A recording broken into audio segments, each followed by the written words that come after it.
Her ser vi så Tungelundskolen, som den så ud i 1969, altså cirka 10 år siden den blev indviet. Og det er jo umiddelbart før man påbegyndte Aula-byggeriet inde i skolegården, som jo var første led af den udvidelse, som blev foretaget efter Midtjyllandsplanen og afsluttet og indviet i januar 72 helt nøjagtigt. Ja, det er så ved at være 10 års jubilæum på det byggeri. Ja. Samtidig med.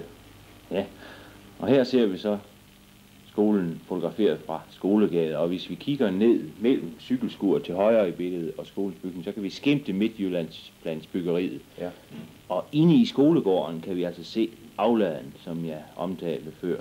Aha. Der lå på det første billede cykelskur, men det var lidt vanskeligt at se. Når det stod, var jo et læskur. Et læskur, ja. Hen langs gymnastiksalen. Ja, ja. Det ser ud til at være en dejlig sommerdag. Ja. Der har vi et gammelt billede. Ja, det er så Thorsø Hovedskole, som blev bygget i 1905 og nedlagt i 1958. Det må jo så være den daværende skoleinspektør, der står der. Ja, ja. Sikkert. Sikkert, ja.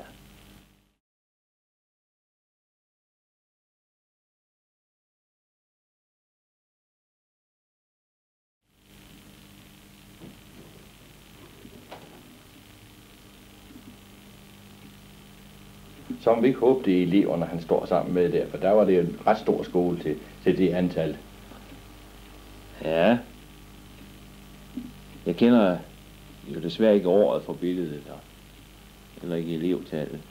Ja, det var før fjernvarmens tid, ja, det var rødt for skorstenen. Så er vi ved Thorsø Forskole. Den blev bygget i 1911 og blev nedlagt i 1972, da eleverne blev overført til Tungelundskolen. Det var efter kommunesammenlægningen i 1970. Ja. Det var jo den sidste forskole, der blev nedlagt. Aha. Der skete en del der i 70'erne inden for skolevæsenet. Ja, man gik jo i gang umiddelbart efter kommunesammenlægningen med at planlægge nedlæggelsen af disse forskoler.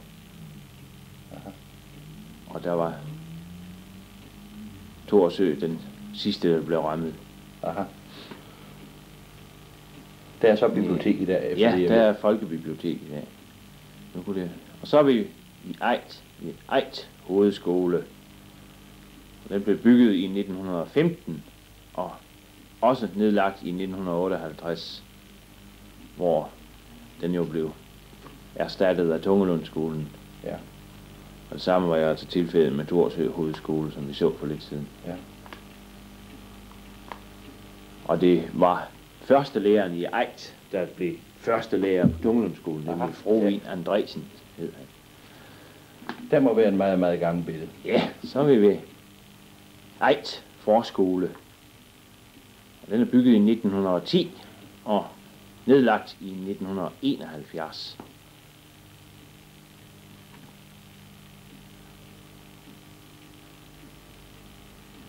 Og det er hele skolens elevantal, der står der. Ja, det er det formentlig. Det er sjovt at se de hvide forklæder, ja, som pigerne er på. Det må være et meget gammelt billede. Og børnene ens klædt på. Ja, ja. Med lange sorte strømper. Ja. Jo. Det må så være Vejerslev. Så er vi ved Vejerslev Hovedskole. Og det må være set fra haven. Vi har legepladsen i baggrunden. Ja. Og Vejerslev Hovedskole blev bygget i 1910 og nedlagt i 1964, da de sidste elever fra skolen blev overført til Tungelundskolen. Ja. Det ser hyggeligt ud. Ja. Og der kan vi jo henvise til...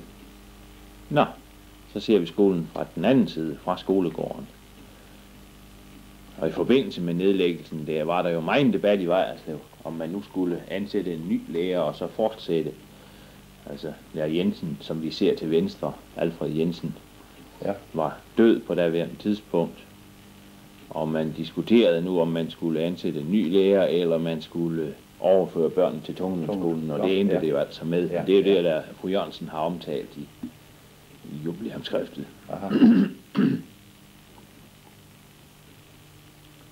Og det er jo taget, som vi vil kunne se om lidt, i 1958. her kommer skiltet der midt i billedet. Ja. Det må være sjovt for nogle af de elever at gense sig selv på videoen. Det har man ikke kunne tænke den tanke i 1958. Nej, der er nok ikke nogen, der har regnet med, at de skulle blive udstillet der. 25 år efter. Nej.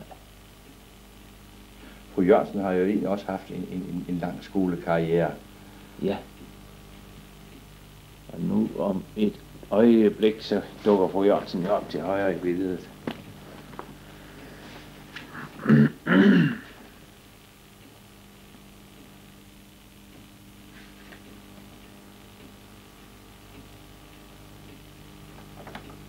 Ja, nu kommer hun vist ind for højre. Ja.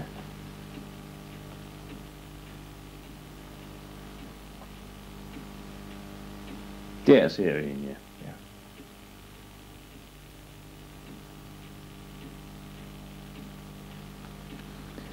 Ja, og så vil vi Vejerslev Forskole. Og den er bygget i 1941, altså en forholdsvis ny skole, ja.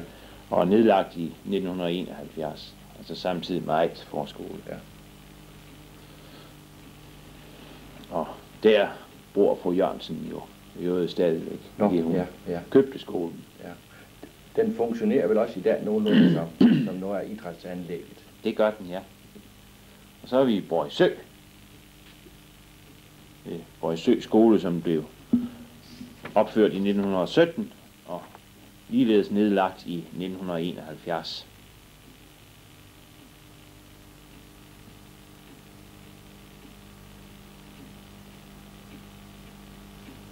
Det er sjovt, efter alle de billeder, der ser de skoler, de er alle sammen en vinkelbygning på. Ja. Ja. Det må jo være der tidens arkitekt. Ja, det må have været moden på den tid. Og det var så slut på gennemgangen af de gamle skoler.